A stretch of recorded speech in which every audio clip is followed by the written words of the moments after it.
One आज अपन टिक लगाएंगे ये इकोनॉमिक्स एंड डिसइकोनॉमिक्स से, और ये पढ़ेंगे अपन पूरा चैप्टर कंप्लीट एवरी से लेकर माइनस पॉइंट तक। ये पेज देख लो 15.16 पे इंटरनल एक्सटर्नल, उसके बाद ये एक्सटर्नल के अंदर टिक लगा लेना फर्म तक, और दिस से लेके एफिशिएंटली, फिर ये डिसइकोनॉमिक्स पे लगा लेना टिक। उसके बाद ये पूरा टेक्निकल, ये इकोनॉमिक्स, फिर आते हैं अपन नेक्स्ट पेज पे।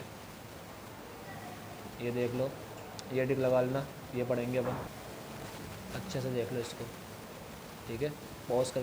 फिर ये पेज देख लो अच्छे से, फिर ये पेज देख लो अच्छे से,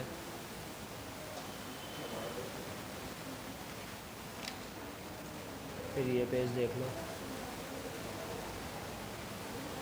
बस ये ख़त्म।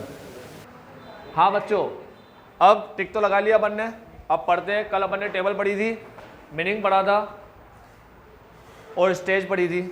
अपन ने पढ़ा था LOVP अलग होता है, शॉर्ट रन के अंदर होता है, और law of return to scale ये लॉन्ग रन के होता है। लॉन्ग रन में सारे वेक्टर वेरिएबल होते हैं, सभी बदल सकते हो तुम लॉन्ग रन में, सारे वेक्टर वेरिएबल होते हैं। तो सारे वेक्टर बदल करके आउटपुट में जो चेंज आता है वो उसकी पढ़ाई यहाँ करते हैं, और सिर्फ वेरिएबल वेक्टर बदल के आउटपुट में जो चेंज आता है उसकी पढ़ाई LOVP में करते हैं। तो लॉ ऑफ RTS के अंदर अपन ये पढ़ते हैं, RTS के अंदर रिटर्न टू स्केल के अंदर, कि सारे वेक्टर बदल के पूरा स्केल, सारे वेक्टर बदलोगे तो स्केल ही बदल जाएगा, ठीक है, स्केल बढ़ता चला जाएगा, लार्ज स्केल बन जाओगे, स्मॉल से मीडियम, मीडियम से लार्ज बन जाओगे, लार्ज स्केल। तो यहाँ स्केल ही बदल देते हैं अपन, प्रोपोर्शन चेंज नहीं होता मगर प्रोपोर्शन सेम रहता है। वह प्रोपोर्शन बदल जाता है तो नाम भी उसका क्या रहता है, LOVP, law of variable proportion. तो वहाँ भी 3 स्टेज होती है, इंक्रीज विद और डिक्लाइन। यहाँ भी 3 स्टेज होती है। जितनी प्रोपोर्शन से आउटपुट इनपुट बढ़ाएंगे, इनपुट को 2 लेते हैं अपन, ये 2 इनपुट, उतने ही उससे ज़्यादा प्रोपोर्शन से आउटपुट बढ़ेगा, ज़्यादा प्रोपोर्शन से, तो इंक्रीजिंग रिटर्न टू स्केल कहलाएगा। जितने प्रोपोर्शन से इनपुट बढ़ाएंगे उतने ही प्रोपोर्शन से आउटपुट बढ़ेगा, तो कांस्टेंट रिटर्न टू स्केल कहलाएगा। जितने प्रोपोर्शन में इनपुट बढ़ाएंगे, यानी कि इसको डबल कर रहे हैं तो आउटपुट डबल से कम हो रहा है, तो उसे डिक्रीजिंग रिटर्न टू स्केल कहेंगे। इंक्रीजिंग, कांस्टेंट और डिक्रीजिंग, 3 रिटर्न टू स्केल हो गए। टेबल बनाना बता दिया, कल डिटेल में बताई थी, अभी छोटी बनाई है टेबल, कल डिटेल में बनाई थी, पूरी परसेंटेज चेंज वगैरह सब बताया था। तो जिस प्रोपोर्शन में इनपुट बदले उसी प्रोपोर्शन में आउटपुट बदले तो कांस्टेंट, ज़्यादा प्रोपोर्शन में बदले तो इंक्रीजिंग, कम प्रोपोर्शन में आउटपुट बदले तो डिक्रीजिंग। एक चीज बताया था, कंज्यूमर में इंडिफरेंस कर्व होता है, 2 गुड्स के कॉम्बिनेशन से सेम लेवल का सेटिस्फेक्शन। यहां पर 2 तरह के इनपुट से सेम लेवल का आउटपुट, 2 लेवल के इनपुट से सेम लेवल का आउटपुट, ठीक है, और 2 तरह के गुड्स से, 2 तरह के गुड्स के अलग अलग कॉम्बिनेशन से, 2 तरह के गुड्स के अलग अलग कॉम्बिनेशन से सेम लेवल का सेटिस्फेक्शन मिले तो इंडिफरेंस कर्व होता है, ठीक है, और ये आइसोक्वाइंट्स होता है। 2 तरह के इनपुट के अलग अलग कॉम्बिनेशन से, 2 तरह के इनपुट के अलग अलग कॉम्बिनेशन से सेम लेवल का आउटपुट मिले उसे आइसोक्वाइंट बोलते हैं। ये भी कल पढ़ाया था, ठीक है। अब इन सबको मिलाकर आज चार्ट बनाना सिखाता हूँ, ग्राफ बनाता हूँ, ठीक है, सुनना ध्यान से बच्चों। आइसोक्वाइंट ऐसे बनता है, तो अपन आइसोक्वाइंट की हेल्प से इन तीनों के ग्राफ सीखेंगे आज। इन तीनों की टेबल तो सीख ली, ग्राफ भी सीख लेंगे। चलो सीखते हैं ग्राफ। सबसे पहला, अगर मान लो हमारे पास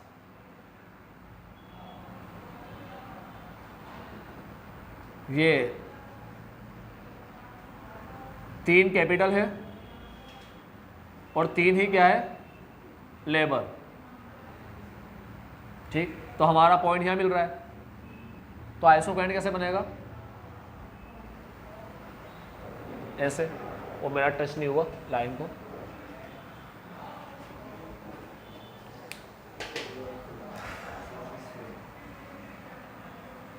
ये आइसोक्वाइंट बन गया, ठीक है। सपोज करो ये आउटपुट बता रहा है 200 का,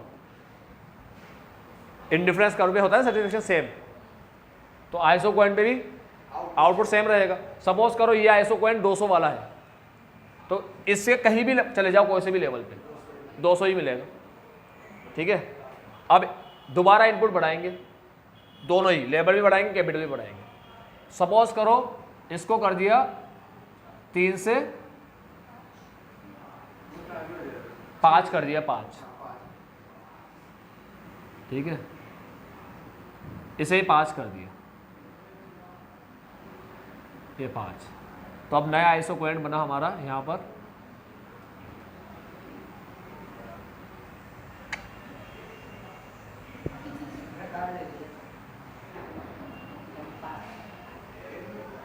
तुम तो कंपास से बनाओगे तो बिल्कुल सही बनेगा। ठीक है, सॉरी, आउटपुट को अपन 200 नहीं मान रहे, आउटपुट को अपन 100 मान रहे हैं। अब आउटपुट कितना हो गया? 200। ऐसे अपन एक लाइन ड्रॉ करते हैं। ठीक है बच्चों, ये है O, ये है A, ये है B। O, A और B। देखो बच्चों मेरी बात सुनो, इनपुट क्या है अभी? OA, यहां पर पहला वाला इनपुट जहां पर आइसोक्वेंट बना है, तो पहला वाला है OA, यहां लिख देता हूं OA। और जो AB है वो छोटा है OA से, तो OA is greater than AB। O से लेकर A तक का जो पार्ट है वो बड़ा है, और A से लेकर B तक का पार्ट है छोटा है। देखो ना, यहाँ पर 3 तक की गिनती है, यहाँ 5 तक की गिनती है, तो ये देखो पार्ट इतना बड़ा है और ये छोटा है। समझ रहे हो ना? तो ये धुरी बड़ी है और ये धुरी छोटी है। ये बात समझ में आती है? ठीक है, यानी कि पहले 100 बना रहे थे, अब थोड़ा ही इनपुट बढ़ाया, ज़्यादा इनपुट नहीं बढ़ाया, थोड़ा इनपुट बढ़ाया। तो थोड़ा ही इनपुट बढ़ाने से क्या हुआ? आउटपुट डबल हो गया। इनपुट डबल नहीं किया। इनपुट डबल कैसे होता? 3 से इसको 6 कर देते, इसको भी 3 से 6 कर देते, तो इनपुट डबल होता। इनपुट डबल नहीं किया, डबल से कम रखा, लेकिन आउटपुट डबल हो गया। तो इनपुट कम बढ़ रहा है और आउटपुट ज्यादा बढ़ रहा है। देखो इनपुट डबल हुआ गया, लेकिन आउटपुट डबल हो गया ना। तो इनपुट बढ़ रहा है कम और आउटपुट बढ़ रहा है ज्यादा। तो इनपुट कम बढ़ रहा है, आउटपुट ज्यादा बढ़े, तो क्या कहलाता है? ठीक है, OA AB इनपुट बताते, और आउटपुट तुम जाओ तो ऐसे लिख सकते हो यहाँ पर कि यहाँ पर आउटपुट मिल रहा था 100, अब आउटपुट कितना हो गया बढ़ के? 200। मतलब ऐसे लिखते नहीं है, बस बता रहा हूँ। ठीक है, अब तुम इसको और आगे ले जाना हो तो और आगे ले जा सकते हो। देखो फिर इनपुट बढ़ाया अपन ने,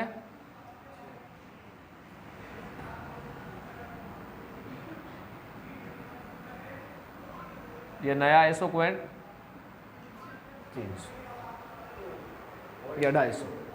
ठीक है, 300 लिख दो या 250 लिख दो। इसको C बोल दोगे तो ऐसे लिख दोगे, AB is greater than BC, B और C।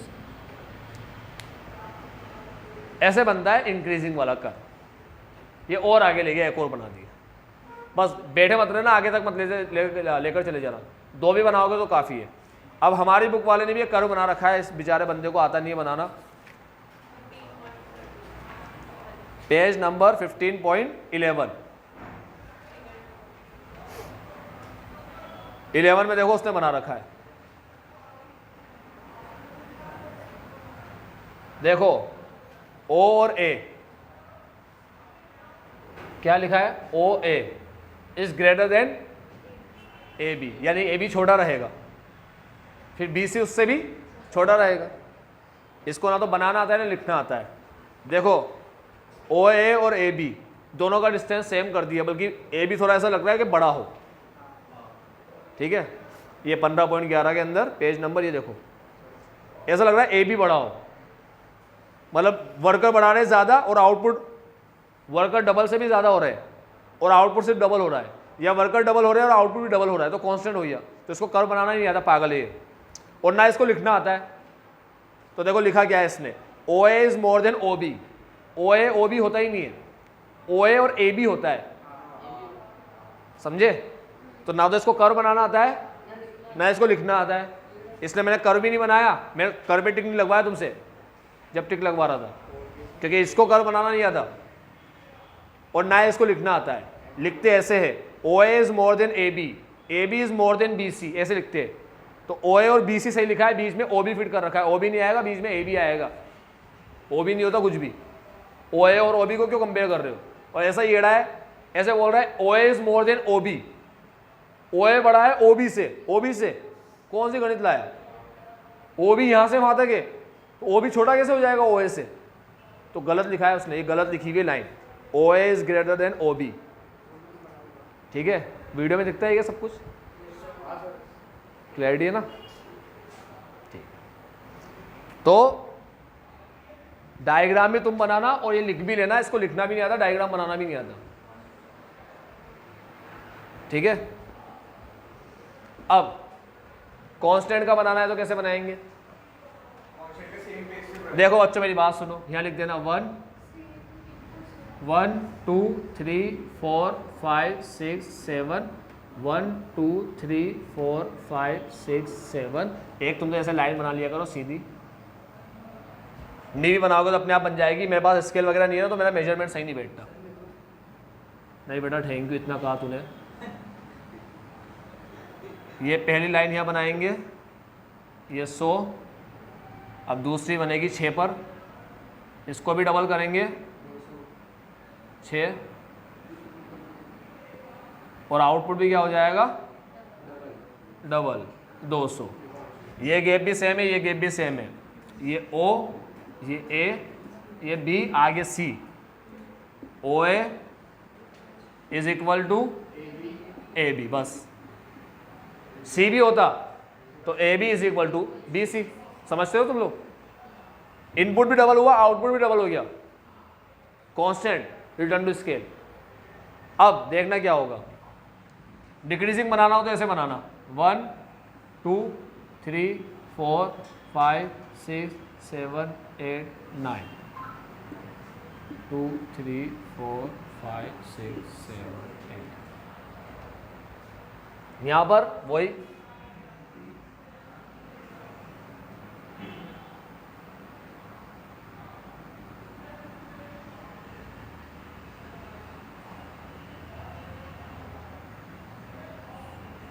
सो, अब डबल कर देना इसको।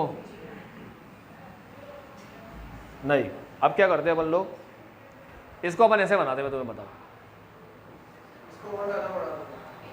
आउटपुट 100 से 200 ही करेंगे हर बार। देखो यहाँ भी 100 से 200 किया, यहाँ भी 100 से 200 किया। हाँ, तो अब एक काम करते हैं, इसको ऐसे बनाते, देखना भी ऐसे, देखना भी कैसे बनाऊंगा। इसको ऐसे बनाना,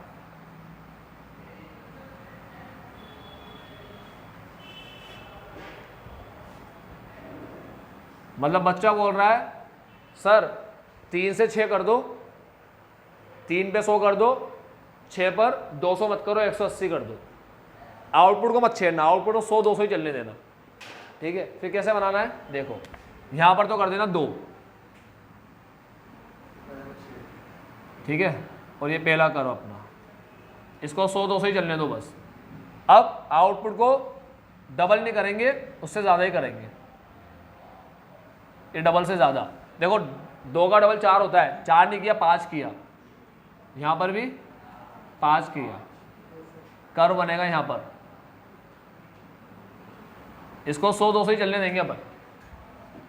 तो अब देखो ये O, ये A, ये B।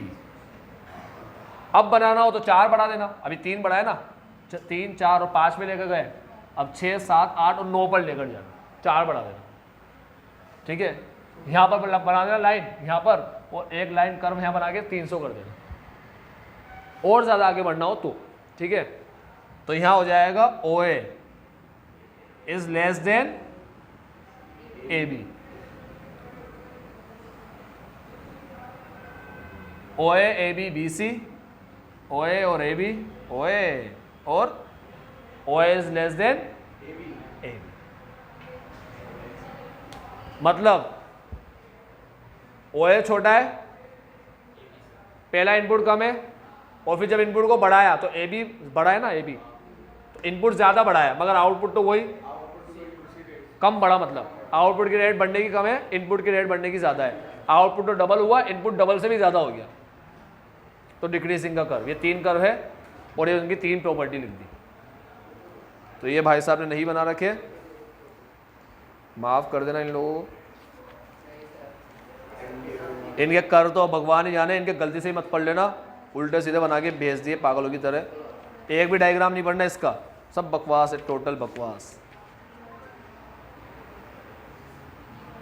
हाँ, एटलीस्ट डिक्रीजिंग में लिखता तो सही है वो, O A is less than A B, A B is less than B C, लिखता तो कम से कम सही हो। सर अभी तो इसमें भी गलत लिखा हुआ था, यहाँ पे ओ ए इसमें जैसे इंक्रीजिंग वाले में लिखा था ना गलत। इंक्रीजिंग में गलत था, कांस्टेंट और डिक्रीजिंग में लिखा तो कम से कम सही है। कर तो वैसे भी पता नहीं कैसे बना दे ये लोग। ओ ए और ए बी को तो देखो कैसे बनाते हैं, हमेशा ओ ए बड़ा रख देते, ए बी छोटा कर देते, फिर बी सी को बड़ा कर दिया। अलग ही खेल चल रहा है, खेला चल रहा है यहाँ तो। अब क्या बढ़ेंगे अपन? अब मेरी बात सुन लो, अपन डिफरेंस पढ़ लेते, डिफरेंस फिर रीजन बढ़ाऊंगा, आगे जाके वापस पीछे आ जाएंगे। पहले डिफरेंस पढ़ लेते, एलओवीपी का और law of return to scale का।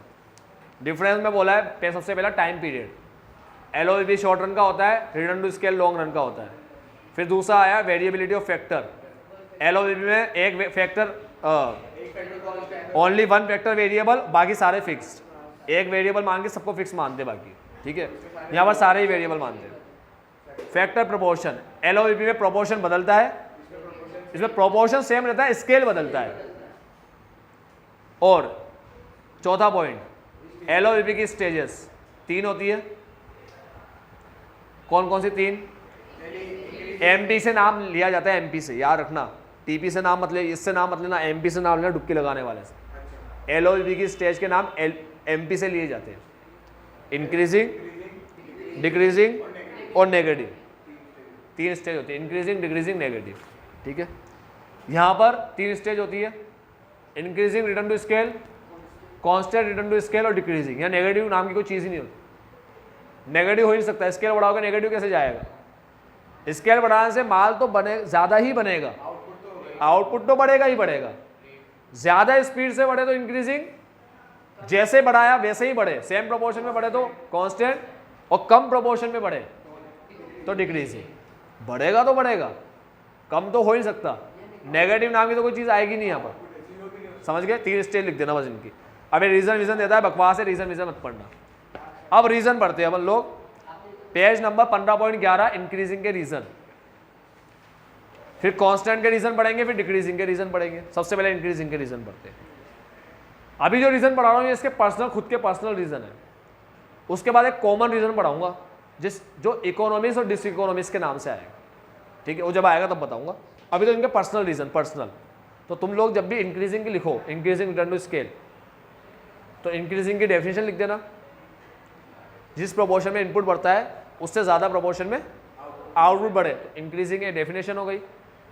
ये टेबल पूरी कंप्लीट कल जैसी बना देना और फिर एक चार्ट बना देना, ठीक है, ये इंक्रीजिंग होगी। अब डिक्रीजिंग की बात कर ले। चार्ट में ध्यान रखना, ये लाइन ना भी बनाओ तो भी चलेगा, मैं तुम्हें एक फ्री हैंड चार्ट बनाना भी सिखा देता हूँ, ठीक है, मैं तुम्हें फ्री हैंड चार्ट बनाना सिखा देता हूँ। देखो ऐसे बनाना free hand,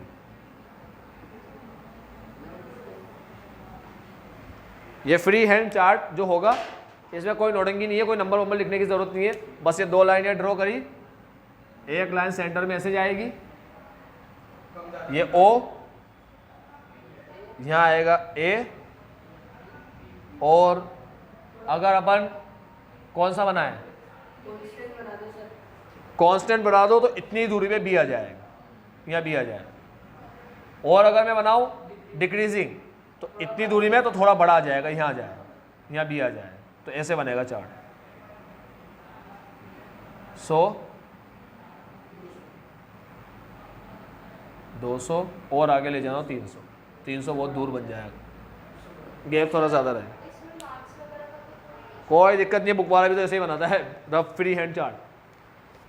O A B की दूरी थोड़ी ज़्यादा रखना डिक्रीजिंग में, ओ ए और ए बी की दूरी सेम रखना कांस्टेंट में, और ओ ए बी की थोड़ी पास रखना और बी सी की और पास कर देना। इसके हिसाब से कर्व बना देना। ये लाइन वाइन नंबर में लिखने की जरूरत नहीं है कुछ भी, ये कुछ लिखने की जरूरत नहीं है। तुम तो ऐसा करो बनाना हमारे एग्जाम में। अब मैं तुम्हें ऐसा क्यों बताया, मैं तुम्हें सिखाने के लिए बताया। मैं डायरेक्ट ऐसे बनाऊँ तो समझ में भी नहीं आता चल क्या रहा है, ये क्या है, ओ ए ओ बी क्या है। यहाँ एक्स एक्सिस पे लेबर रखते हैं और वाई एक्सिस पे कैपिटल रखते हैं। तो इतना लिख देना कि लेबर कैपिटल, बुक वाला भी इतना लिखता है, लेबर कैपिटल तो बुक वाला भी लिखता है। ऐसा ना हो कि तुम वैसे लाइन खींच कर ऐसे आ जाओ। देखो ऐसे बनाना इज्जत के साथ, ये लेबर और ये कैपिटल। ओ ए छोटा है, ए बी बड़ा है, तो ओ ए छोटा है, ए बी बड़ा है, तो डिक्रीजिंग का कर रहे हो, ठीक है। ओ ए बी इनपुट बताते हैं, इनपुट याद रखना। आउटपुट तो हमेशा 100-200 ही लेते हैं, हमेशा 100-200 300 100-200 300 ही लेते हैं, ठीक है। तो 100 से 200 पे जा रहे हैं, डबल करना है आउटपुट। तो डबल करने के लिए इनपुट भी डबल करना पड़े तो कांस्टेंट, इनपुट कम रखना पड़े इंक्रीजिंग, इनपुट कम आउटपुट ज़्यादा ना, और इनपुट ज़्यादा रखना पड़े तो डिक्रीजिंग। समझ गए। अब इंक्रीजिंग का रीज़न क्या है, इंक्रीजिंग का रीज़न, ये इतने गंदे मुंह बनाती ना तू, ऐसा लगता है कोई लड़का होता धो देता भी पकड़ के भाई।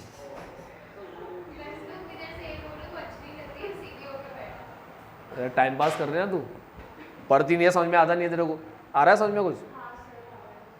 हाँ पहला पॉइंट 15.11 में पूछ लो, ये किसका कर रहे हैं, गलत, ये डिक्रीजिंग का है। ओ ए छोटा है ए बी से, कुछ भी पूछ लो। हाँ तो अब ध्यान से देखो रीजन क्या है, इंक्रीजिंग का रीजन क्या है। स्केल बढ़ाने से आउटपुट बहुत स्पीड से क्यों बढ़ता है, सबसे पहला वही डिग्री ऑफ स्पेशलाइजेशन, काम को बांटने से स्पेशलाइजेशन मिलता है। टिक लगाया था, in case of small scale, small scale में वर्कर कम होते हैं तो सारा बर्डन उन पे ही आ जाता है। लार्ज स्केल में वर्कर ज़्यादा होता है, ज़्यादा होने पे काम बढ़ जाता है, तो छोटे मोटे काम जूनियर वर्कर कर लेते हैं, ठीक है। यानी वर्कर जो रहेंगे मेन वर्कर और इंपॉर्टेंट काम ही करेंगे। फिर दूसरा आता है इनडिविजिबिलिटी ऑफ फैक्टर्स, यही पढ़ा रखा है। कार तुम ऐसे नहीं कह सकते कि मैं अकेला चलाऊंगा तो मुझे बस इतना सा हिस्सा काट के दे दो, इनडिविजिबल होता है फिक्स फैक्टर, डिविजिबल नहीं होता। कि एक वर्कर है तो एक वर्कर जितनी मशीन दे दो, ये तो मशीन आपकी 3 वर्कर जितनी है, पूरी नहीं ले जाना मेरे को, ठीक है। मुझे सिर्फ फ़ोन में सुनना है और बोलना है, तो माइक और स्पीकर दे दो, ये पूरा क्यों दे रहे हो, स्क्रीन वगैरह टाइप वगैरह सब कुछ टाइप वगैरह करने की ज़रूरत नहीं है। तो ऐसा नहीं होता, कोई मशीन आएगी तो पूरी की पूरी आएगी, तुम उसका कितना यूज़ कर रहे हो उससे मतलब नहीं है, ठीक है। कांस्टेंट के अंदर उसका रीज़न क्या लिखा है, रीज़न लिखा है कांस्टेंट में क्या होता है बच्चों, जब स्केल बढ़ाने से जो फायदे मिल रहे हैं वो मिलना बंद हो जाए और जो नुकसान होते हैं बढ़ाने के वो अभी शुरू ना हो, समझ गए। स्केल बढ़ाने से कुछ फायदे भी होते हैं, कुछ नुकसान भी होते हैं। एक लिमिट तक फायदे होते हैं, ठीक है, फिर फायदे होना बंद हो जाते हैं। तो याद रखना ऐसा होता है। देखो स्केल बढ़ाते जाओगे ना, यहाँ दिखा रहा हूँ, आ रहा है वीडियो में, स्केल बढ़ाते जाओगे ना तो एक लिमिट तक फायदा होगा, ये फायदे वाला यहाँ तक, ठीक है। फायदे वाले में स्टार बना देता हूँ, ये फायदे वाला पॉइंट स्टार, ये फायदे वाली लाइन, ये स्टार फायदे वाली लाइन। अब फायदा होना बंद हो जाए यहां से, लेकिन नुकसान होना शुरू ना हो, तो ये कांस्टेंट, ये इंक्रीजिंग, फायदा मिल रहा है ना, यहां पर फायदा बंद हो गया लेकिन नुकसान अभी शुरू नहीं हुआ। फिर अब यहां पर स्केल बढ़ने के जो नुकसान होते हैं वो उसकी शुरुआत यहां से हो जाएगी। स्केल बढ़ने के कुछ नुकसान भी होते हैं, वो क्या फायदे क्या नुकसान वो पढ़ाऊंगा मैं तुम्हें आगे। फायदे को बोलते हैं, स्केल बढ़ने से जो फायदे मिलते हैं ना उसे इकोनॉमीज बोलते हैं। क्या बोलते हैं, इकोनॉमीज। और स्केल बढ़ने के जो नुकसान होते हैं, नुकसान को ऐसे बना देते हैं अपन जिगजैग से, सुनामी आया, ठीक है, तो स्केल बढ़ने के जो नुकसान है उसे डिस इकोनॉमीज बोलते हैं, डिस इकोनॉमीज। तो कांस्टेंट वो होता है, अरे मेरी बात सुनो, स्केल बढ़ने से जो हमें फायदे मिलते हैं, फायदे, उन फायदों को इकोनॉमीज बोलते हैं। और स्केल बढ़ने से जो हमें नुकसान हो, डिसएडवांटेज हो, स्केल बढ़ने के कुछ डिसएडवांटेज भी होते हैं, तो डिसएडवांटेज लगना शुरू हो जाए जब से, तो डिसएडवांटेज को क्या बोलते हैं? डिसइकोनॉमीज बोलते हैं। ठीक है, तो कांस्टेंट वाला ऐसी सिचुएशन होती है जब स्केल बढ़ने के जो फायदे होते हैं ना, एडवांटेजेस होते हैं, वो मिलना बंद हो गए, अब नहीं मिल रहे फायदे। लेकिन स्केल बढ़ने के जो नुकसान है उसकी शुरुआत अभी नहीं हुई, उसकी शुरुआत नहीं हुई यहाँ से, तब तक कौन से चलेगा? कौन से चलेगा मतलब जितने से बढ़ाओगे उतने से ही बढ़ेगा, कोई खास फर्क नहीं पड़ जाएगा। अब नुकसान की शुरुआत होती है यहाँ से। अब स्केल बढ़ाओगे तो तुमसे संभल नहीं पाएगा, संभल नहीं पाएगा। तो स्केल बढ़ाने से आउटपुट जितना बढ़ना चाहिए उतना भी नहीं बढ़ेगा, उससे कम ही बढ़ेगा। ठीक है, शुरू में तो क्या होगा, आउटपुट जितना बढ़ना चाहिए ना उससे ज़्यादा ही बढ़ेगा, क्योंकि स्केल बढ़ने से कई चीज़ों के फायदे मिलने लग जाते हैं। समझना ही बात, फायदे नुकसान बढ़ाऊंगा तुम्हें, अभी इसका मीनिंग समझ लो बस क्या होता है। स्केल बढ़ने से जो फायदे होते हैं ना, स्केल बढ़ने से जो फायदे, कई तरह के फायदे होते हैं, ये फ़ायदा वो फ़ायदा, सस्ता बनने लग गया प्रोडक्ट, तो फ़ायदा मिलेगा ना तुम्हें, तो उससे क्या होगा, जितना आउटपुट बढ़ना चाहिए उससे ज़्यादा बढ़ेगा, इंक्रीजिंग रिटर्न टू स्केल। और फायदे मिलने बंद हो गए लेकिन नुकसान की शुरुआत भी नहीं हुई अभी, तो कांस्टेंट, यानी कि जितने से बढ़ाओगे उतने से आउटपुट बढ़ेगा। और यहाँ पर जितना आउटपुट बढ़ना चाहिए उससे कम बढ़ेगा, आउटपुट तो बढ़ेगा, पहले ही बोल दिया, लेकिन अब कम बढ़ेगा, क्योंकि अब नुकसान मिलना शुरू होगा। स्केल बढ़ने के कुछ नुकसान भी होते हैं, वो होना शुरू होगा यहाँ से। नुकसान को डिसइकोनॉमीज बोलते हैं। तो ऐसा मत बोलना फायदे को इकोनॉमी बोलते, नुकसान को डिसइकोनॉमी बोलते, तो इसको क्या बोलते हैं? अरे बच्चों, इंक्रीजिंग, कांस्टेंट, डिक्रीजिंग तो स्टेज के नाम है, और इंक्रीजिंग में जो फायदे मिलते हैं उसे इकोनॉमी बोलते हैं, और डिक्रीजिंग में जो नुकसान होते हैं, स्केल बढ़ने के जो नुकसान, डिसएडवांटेज होते हैं, उस एडवांटेज डिसएडवांटेज को बोलते हैं इकोनॉमीज, डिसइकोनॉमीज। समझे? स्केल बढ़ने के एडवांटेज भी होते हैं कुछ, और कुछ डिसएडवांटेज भी होते हैं। उन एडवांटेज डिसएडवांटेज को क्या बोलते हैं? इकोनॉमीज और डिसइकोनॉमीज। ठीक है, अब फायदे नुकसान का आने का भी तरीका होता है। पहले क्या आएगा? फायदे आएंगे, फिर फायदे आना बंद हो जाएंगे, फिर थोड़ा टाइम बाद नुकसान आना शुरू होंगे, और फिर वो आते ही चले जाएंगे। तो फायदे और नुकसान के आने का भी एक टाइम होता है। तो जिस पहले शुरुआत किसकी होती है? फायदे की, एडवांटेज की। एडवांटेज मिलेंगे पहले तो, ठीक है। तो वो वाली जो स्टेज होती है वो इंक्रीजिंग वाली होती है। अब एडवांटेज मिलना बंद हो जाएंगे, लेकिन डिसएडवांटेज शुरू नहीं होंगे, वो वाली स्टेज कांस्टेंट होती है। अब शुरुआत किसकी होगी? डिसएडवांटेज की, और वो आते ही रहेंगे, मिलते ही रहेंगे डिसएडवांटेज। ये स्टेज कौन सी हो गई? डिक्रीजिंग की। डिक्रीजिंग की स्टेज का नाम डिक्रीजिंग है। अरे डिसएडवांटेज को ही डिसइकोनॉमी बोलते हैं, स्टेज को डिसइकोनॉमी नहीं बोलते। समझो बात को। अभी एडवांटेज डिसएडवांटेज का मीनिंग क्या आ गया? दूसरा, तुमने एडवांटेज डिसएडवांटेज वर्ड पढ़े ना बच्चों। अभी एडवांटेज को, मेरिट को इकोनॉमीज बोलेंगे, डिसएडवांटेज को यानी डीमेरिट को यहाँ पर डिसइकोनॉमी बोलते हैं। स्टेज के नाम नहीं है economy डिसइकोनॉमी।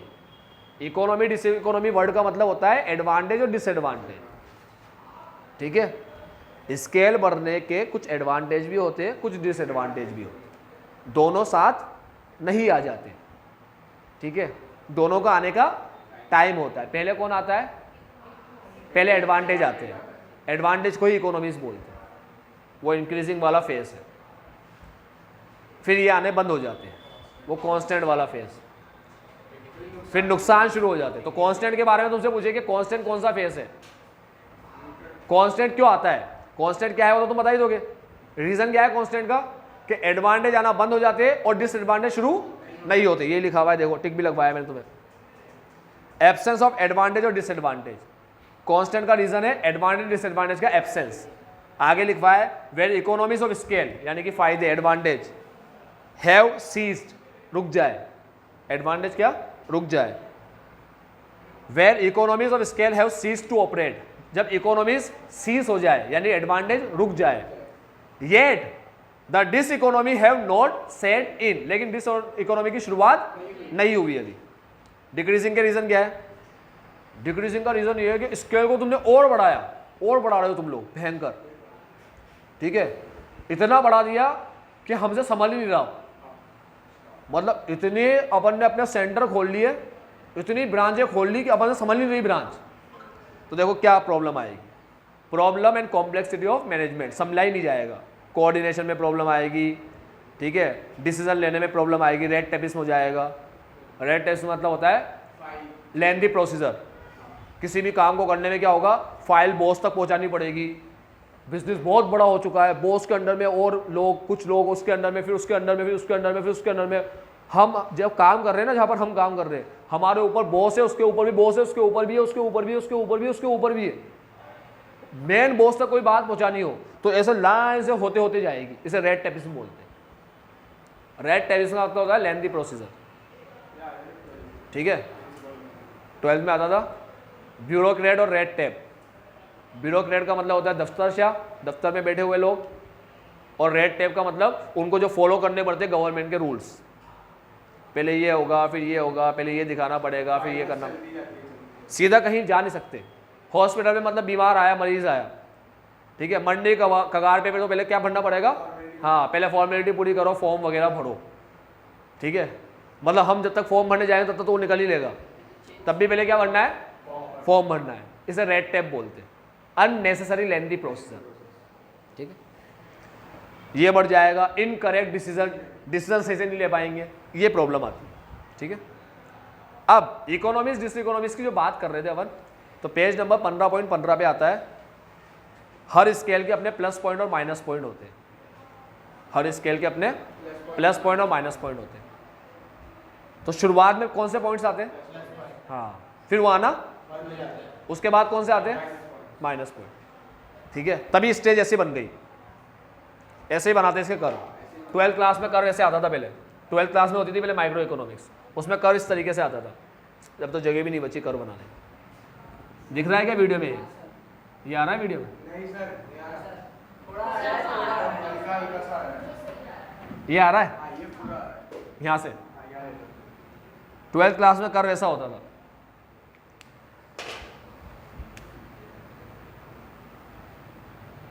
Increasing, return to scale, constant और डिक्रीजिंग, ऐसा पहाड़ टाइप। ये कंबाइंड कर रहे तीनों के मिलाकर के, मतलब तीनों सिचुएशन बताने वाला कर्व। ये अलग चीज़ है, ये एक अलग, ये स्टेज बताता है, तीनों स्टेज एक साथ बताता है, ये अलग चीज़ है बच्चों।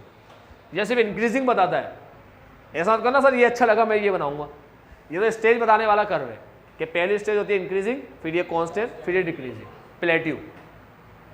ठीक है, तो हर स्केल के अपने कुछ प्लस पॉइंट और माइनस पॉइंट होते हैं, जिसको बता रखा है इंटरनल एक्सटर्नल करके।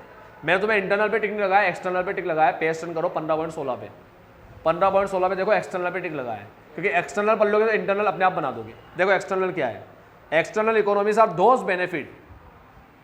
अब बेनिफिट भी दो प्रकार के होते हैं, स्केल बढ़ने में दो बेनिफिट मिलते हैं, एक इंटरनल और एक एक्सटर्नल। एक्सटर्नल जो बेनिफिट होते हैं वो कैसे होते हैं, external economies are those benefits of large scale of production which are not generated from within the firm but from outside the firm. ये वो बेनिफिट है जो फर्म इंटरनल जनरेट नहीं होंगे, with in the firm generate नहीं होंगे, ये outside the firm generate होंगे। तो इंटरनल की डेफिनेशन में क्या है, ये within the firm generate होंगे, आउटसाइड द फर्म जनरेट नहीं होंगे। तो ऐसे बोलेंगे, देखो internal economies are those benefit of large scale of production which are generated, not नहीं पढ़ेंगे, which are generated from within the firm but not from outside the firm. बस not को इधर से हटा के इधर लगा दो, ठीक है, इंटरनल की बन गई। These benefits are shared by all the firm together। याद रखना एक्सटर्नल बेनिफिट होते हैं जो फर्म के बाहर के बेनिफिट, एक्सटर्नल फोर्सेस से मिलने वाले बेनिफिट, वो बेनिफिट हर किसी के लिए होते हैं, समझे। अगर रोड सही करा दिया तो ट्रांसपोर्ट फैसिलिटी सुधर गई, ये सबके लिए, सिर्फ मेरे अकेले के लिए नहीं है, वो जो भी वो रोड यूज कर रहा है सबके लिए हो गई, एक्सटर्नल कहलाते हैं। ठीक है, मैं एक अच्छा बंदा लेकर आया जो काम बहुत अच्छा करता है, ये इंटरनल बेनिफिट है मेरे लिए, बस समझ गए इंटरनल एक्सटर्नल क्या होता है। तो these benefits are shared by all the firm together, though some can do it more efficiently और some can do it। Market में हर तरह के बेनिफिट है।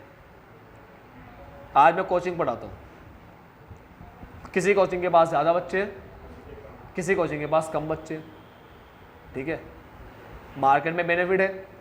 अब कोई कोचिंग लेस एफिशिएंटली वर्क कर रहा है, कोई मोर एफिशिएंटली वर्क कर रहा है। जो अच्छे से वर्क करता है वो बेनिफिट जो मार्केट में अवेलेबल है वो ज़्यादा ले पाता है, ठीक है। तो बस एक्सटर्नल बेनिफिट होते सबके लिए है, मगर कोई कितना ले रहा है वो डिपेंड करता है उसकी एफिशिएंसी पे, काम करने के तरीके पे। ठीक है।